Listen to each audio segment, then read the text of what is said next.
Hello guys, welcome back to my Bharat filing.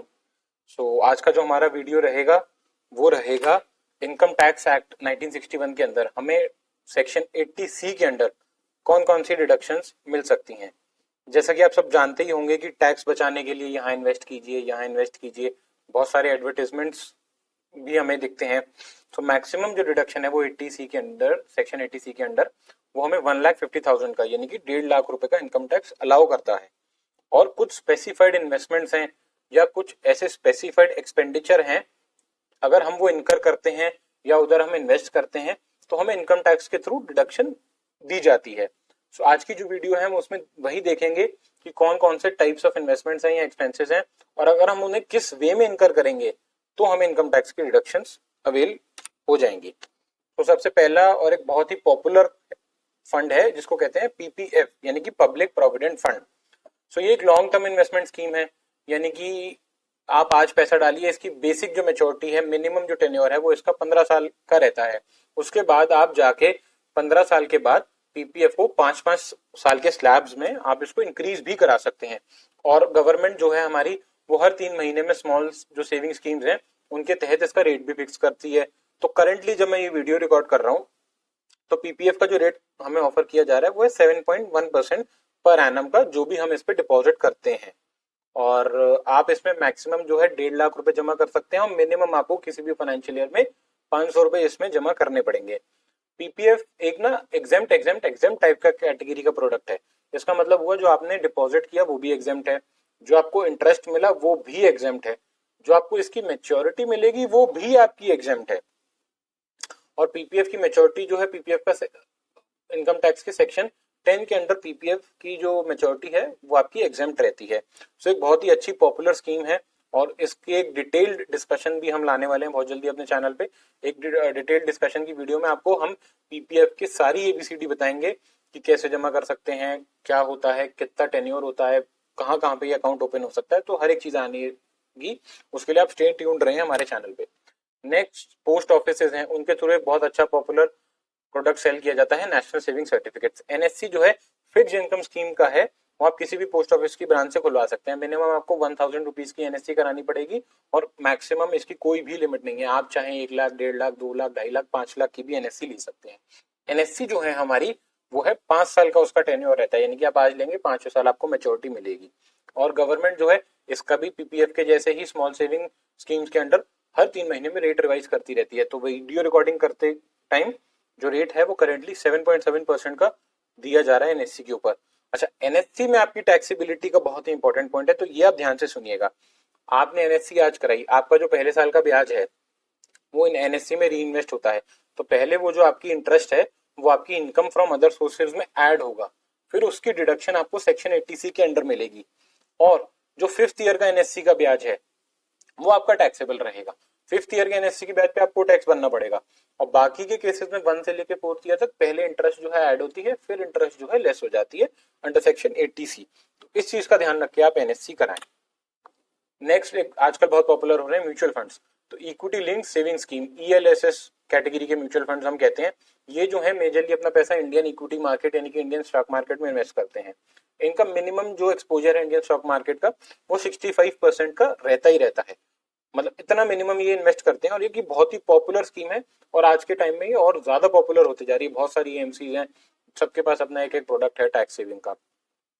इसमें जो है मिनिमम इन्वेस्टमेंट आप 100 रुपीज से कर सकते हैं, मैक्सिमम की कोई लिमिट नहीं है। आप 2, 4, 5, 6 लाख, 10 लाख आराम से इसमें डाल सकते हैं। ईएलएसएस में कोई भी रेट ऑफ रिटर्न आपको fixed rate of return promise नहीं किया जाता, जैसे कि बाकी जो स्कीम्स में आपको rate of return fix promise किया जा रहा है, बट ईएलएसएस में ऐसा कुछ भी नहीं है।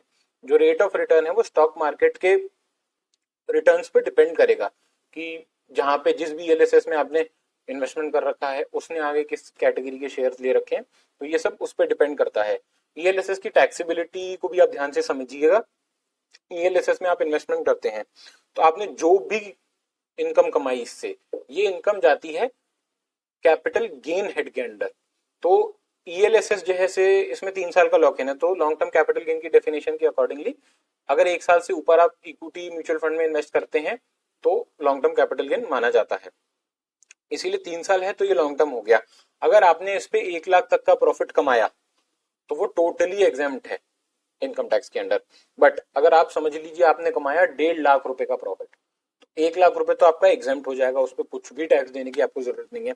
बाकी जो आपका 50,000 रुपए बचा, ओवर एंड अबव 1 लाख जितना भी अमाउंट बचता है उस पर आप फ्लैट 10% रेट से आपको इनकम टैक्स देना पड़ेगा। प्लस आप जिस स्लैब में आ रहे हो उस हिसाब से सरचार्ज भी आपको देना पड़ेगा, और प्लस एप्लीकेबल सेस भी, जैसे हेल्थ एंड एजुकेशन सेस 4% का करेंटली इनकर हो रहा है, तो वो भी आपको इसमें देना पड़ेगा। तो इस चीज का ध्यान रखिएगा कि पार्शियली ये एग्जेम्प्ट है, पार्शियली टैक्सेबल है, और ये सब जो है इसके रिटर्न्स पे डिपेंड करेगा। नेक्स्ट आप सब जानती हैं लाइफ इंश्योरेंस कॉर्पोरेशन LIC, और आजकल बहुत सारी नई नई कंपनीज आ रही हैं, HDFC life, ICICI prudential, Bajaj, Allianz, तो ये सब लाइफ इंश्योरेंस प्रोडक्ट सेल करती हैं। ये भी एक आपका इंश्योरेंस कम इन्वेस्टमेंट प्लान है, और ये बहुत ही पॉपुलर टूल है। ओवरऑल जो डिडक्शन है, प्रीमियम कितना भी दे सकते हैं, आप कितनी भी बड़ी पॉलिसी ले सकते हैं, बट मैक्सिमम डिडक्शन जो सेक्शन 80C के अंडर आपको अवेल होगी वो सिर्फ और सिर्फ 1.5 लाख रुपए की ही अवेल होगी, उससे ज्यादा आपको डिडक्शन नहीं मिलेगी। सेकंड चीज, इसका जो लॉक इन पीरियड है वो आपके पॉलिसी के टर्म पे ही डिपेंड होगा। आपने कितने साल की पॉलिसी ली, आपने 8 साल की ली है, 10 साल की, 12 साल की, 15 साल की, तो उसके अकॉर्डिंगली ही लॉक इन जो है इसका रहेगा। सेकंड चीज, इसका जो मेच्योरिटी अमाउंट है वो section 1010D income tax act 1961 के अंडर एग्जाम्प्ट रहेगा, आपको उस पर कुछ भी टैक्स प्लान नहीं देना। आपको इसमें एक चीज का ध्यान रखना है कि जो इंश्योरेंस प्लान अगर आपने 1 अप्रैल 2012 के बाद खरीदा है, तो जो प्रीमियम अमाउंट है वो आपका जितना भी सम एश्योर्ड है उसके 10% से ज्यादा ना हो। फॉर एग्जाम्पल, अगर आपका सम एश्योर्ड 10 लाख रुपए है, तो आपका प्रीमियम अमाउंट 1 लाख रुपए से ज्यादा नहीं होना चाहिए। अगर आपका प्रीमियम अमाउंट जो है वो 1 लाख रुपए से ज्यादा हो गया, यानी मतलब सम एश्योर्ड के 10% से ज्यादा अगर होता है, तो आपकी जो टैक्सेबिलिटी है वो टैक्सेबल हो जाएगी, आपको उसमें फिर एग्जेम्पशन का कोई बेनिफिट नहीं मिलेगा। तो इस चीज को ध्यान रख के आप लाइफ इंश्योरेंस कराएं। जो भी आप जिससे भी कराते हैं पहले उससे पूछें कि सर हमारा सम एश्योर्ड कितना है। सेकंड चीज, सर हमारा प्रीमियम कितना आ रहा है। अगर वो प्रीमियम 10% से ज्यादा है तो आप वो वैसे लाइफ इंश्योरेंस पॉलिसीज परचेज नहीं करें, आप कर सकते हैं रिटर्न्स के लिए। बट अगर आप स्पेसिफिकली इनकम टैक्स के पॉइंट ऑफ व्यू से वो लाइफ इंश्योरेंस पॉलिसी परचेज कर रहे हैं, तो आप ऐसी पॉलिसी परचेज करने की गलती भूल कर भी ना करें, क्योंकि एंड में जब मेच्योरिटी आएगी तो आपको एक बहुत हेफ्टी अमाउंट का टैक्स देना पड़ जाएगा।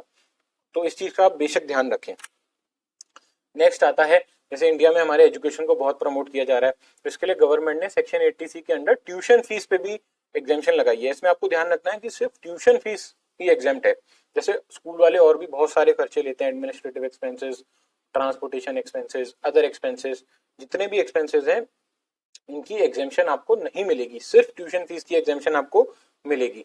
मैक्सिमम ऑफ ट्यूशन फीस की एग्जेम्पशन आपकी 1.5 लाख रुपए है, और पर एसएससी यानी कि एक जो भी पेरेंट है, जैसे फादर हो गए या मदर हो गए, तो एक बंदा मैक्सिमम अपनी इनकम टैक्स में 2 चिल्ड्रन की एग्जेम्पशन क्लेम कर सकते हैं। बट अगर दोनों पेरेंट्स वर्किंग है तो आप मैक्सिमम 4 बच्चों की एग्जेम्पशन अवेल कर सकते हैं, यानी कि 2 चिल्ड्रन पर पेरेंट आप एग्जेम्पशन ले सकते हैं।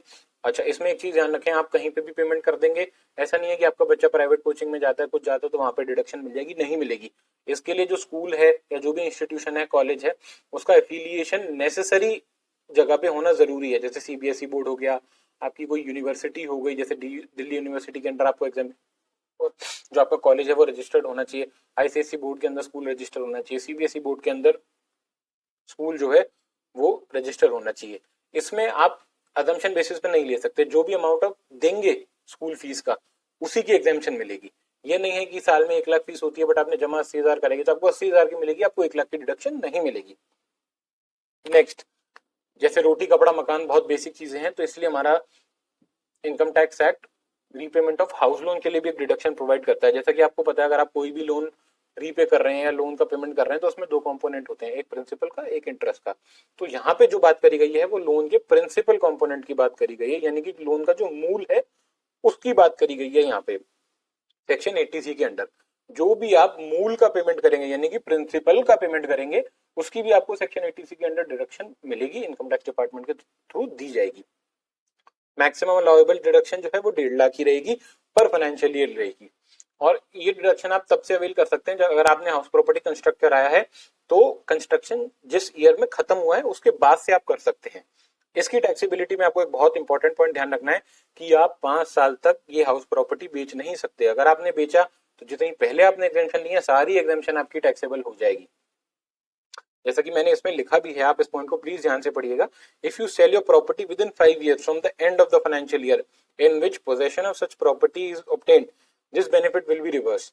तो 5 साल तक आपका घर अगर आप बेच देते हैं तो आपकी एग्जेम्पशन जो है वो रिवर्स हो जाएगी। तो thank you guys, that's all for the day. So आप प्लीज कमेंट सेक्शन में बताइएगा आपको वीडियो कैसा लगा, और जो हमारी माय भारत फाइलिंग है ये एक वन स्टॉप सोल्यूशन है आपकी सारी टैक्स रिलेटेड कंप्लाइंसेस का या क्वेरीज का। सो आपको अगर कहीं पे भी कुछ भी प्रॉब्लम आता है इनकम टैक्स जीएसटी से रिलेटेड, सो हमारा मेल आईडी मेंशन्ड है myBharatFiling@gmail.com, इस पे आप हमें ईमेल कीजिएगा। और अगर आप कांटेक्ट करना चाहते हैं तो हमने 2 मोबाइल नंबर्स भी दे रखे हैं, 7900907700 और 7900907799। तो कुछ भी प्रॉब्लम आता है आप हमें कांटेक्ट कीजिए और हम कोशिश करेंगे कि आपकी प्रॉब्लम सॉल्व हो। So thank you guys, that's all for the day, thank you.